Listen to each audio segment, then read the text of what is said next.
This is Optimal Relationships Daily, episode 705. Real Life Advice on Having Two Kids Under 2 Years Old, Part 2, by Shawna Scafe of simpleonpurpose.ca. Hello, everybody, and welcome to the final show of the week. I am Greg Audino, and this is the podcast on which you can learn how to create quality relationships in your life.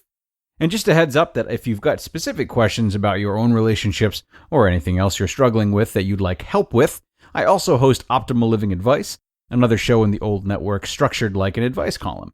You can email your questions to us at advice@oldpodcast.com, advice@oldpodcast.com, and I personally will help you out on the show. So don't be shy. It is yet another way myself and the whole team here are here to help you guys live life to the fullest. All right? Now, as you may know, parenting episodes like today's are usually scheduled for the end of the week here on ORD, and today's article is actually a continuation from yesterday. If you're new here, I would recommend listening to yesterday's episode first. That would be episode 704.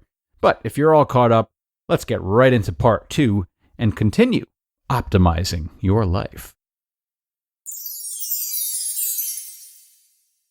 Real Life Advice on Having Two Kids Under 2 Years Old, Part 2, by Shawna Scafe of simpleonpurpose.ca. Get her done. When baby sis was first born, I was waiting for her to nap to get things done. And as she napped less and less, I realized I had to just do what I could do whenever I could do it. This means bringing number 2 everywhere. Baby girl is in her bouncy seat or bassinet during bath time, getting dressed, outside playing. Just make sure that if baby needs nursing or cuddles, that you move to the most child-proof location, so the older can roam around with need for your interception. Supermom Schmooper Mom. As your FB became more independent, you probably have gotten back to the luxuries of life. Showers, hot coffee, dishes done, laundry folded, a well-rounded dinner made. Well, now there is a little bean who needs those arms and that time for cuddles. So don't get disappointed when you're wearing a toque on your greasy hair, FB is eating fishy crackers for lunch, and the dishes wait until the end of the day. As the months go on, you feel like yourself again, and let your babe bounce in the Exer Saucer or Jolly Jumper while you and your toddler have a dance party or you make dinner. Get outside. The thought of feeding, changing, bundling, and loading 2 little ones makes you sweat thinking about it. But even if it's wintertime and it means snowsuits and a quick outing, it's still worth it. So put in the extra effort and planning and get everyone in the stroller, meet up with another mom who is maybe named Sophie and maybe has 2 really cute girlies, and get your butts outside. Hone your mama skills. My husband thinks it's weird I can work the trackpad on my laptop while nursing the baby. I think it's called adaptation. Mama needs to get her Netflix on, honey. You will be amazed at what you learn to do while rocking, burping, nursing a baby. Some of the most commonly acquired skills you develop may include chasing FB to make him giggle, kicking soccer ball to toddler, paying bills, eating lunch, and blogging. Crying squared. There will be times of the day when both babies are crying. You will likely learn a routine for feeding, naps, and the art of necessary distractions to keep tantrums to a minimum. However, the crying will happen at least once a day and will pull your heart into 2 directions. Don't beat yourself up. Treat the most distressed first, and don't feel guilty for letting one cry while you are helping the other. Accept help. Sometimes we moms can be overly proud. Having 2 kids can be very humbling, though. It has been for me. I am blessed with great family and friends who come visit, take my son, have us over for meals, or just to play. The first 3 months with 2 is getting by day, and little reliefs such as these have helped greatly. It's great to have an extra pair of hands, and even better for your FB to have others to play with. Peace with the grease. When voicing my concerns about having 2 kids under 2 to Sophie, she listened, smiled, and said, "I'm not going to sugarcoat it. It's going to be hard, and some days you're just going to be dirty." A shower can make a mom feel like she just had a 15-minute power nap and Red Bull. So when that can't happen, don't stress. Throw on some dry shampoo and a cute hat and have some coffee. Spending the first half of your day in PJs can be inevitable at times.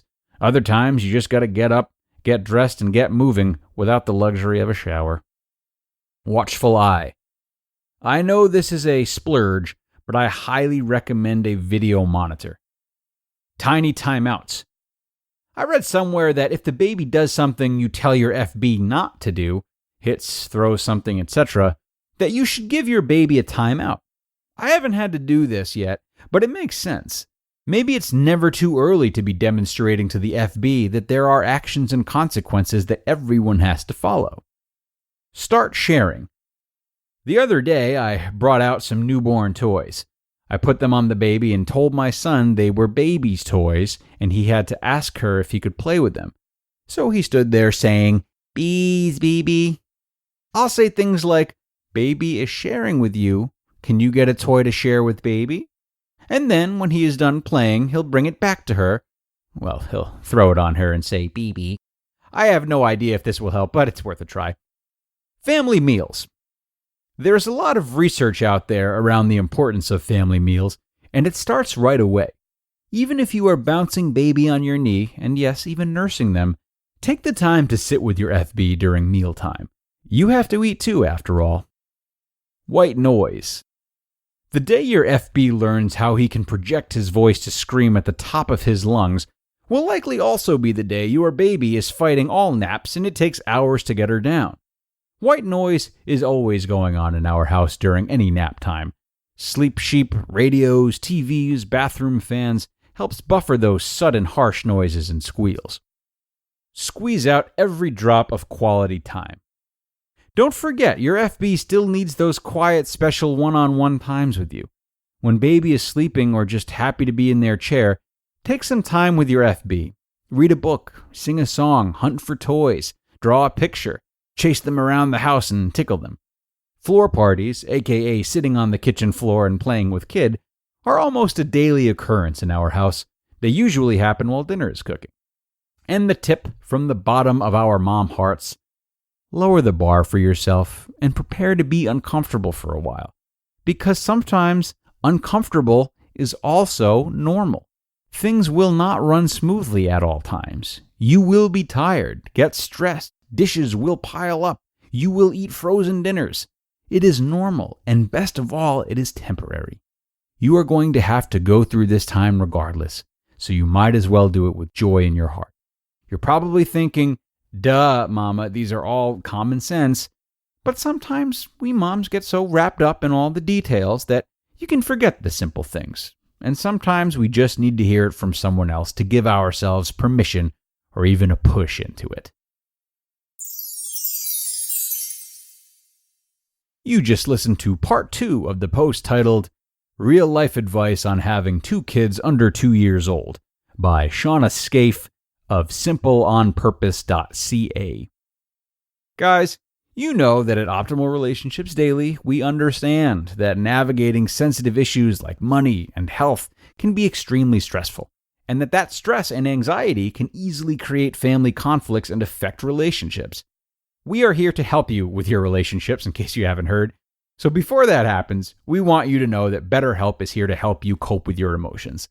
BetterHelp assesses your needs and matches you with a personal licensed professional therapist, providing a safe and private online environment for you at your convenience.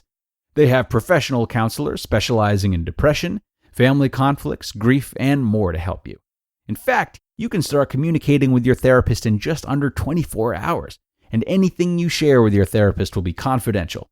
BetterHelp is not self-help, it is not a crisis line, it is professional counseling. Guys, I want you to start living a happier life today. As a listener, you'll get 10% off your first month by visiting betterhelp.com/ORD. Join over 800,000 people taking charge of their mental health. Again, that's BetterHelp, HELP.com/ORD.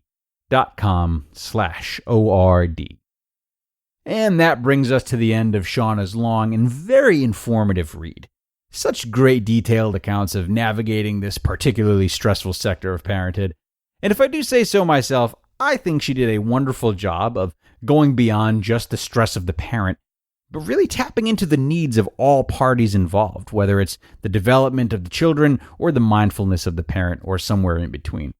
I know she's humble in calling it just a list of reminders that seem obvious, but reminders are of utmost importance when we're right in the mix of stress. So I would encourage any parent in this situation to write these reminders down and put them on the bathroom mirror so you can have them readily available each morning. It'll be like having Shawna as another parent in the house to help you out, and I think it's obvious that any parent would be lucky to have her help. I hope you enjoyed this two-parter featuring Shawna's thoughts, everybody. With that, let us wrap up today's episode and this week of ORD. I will see you back here on Monday, where your optimal life awaits.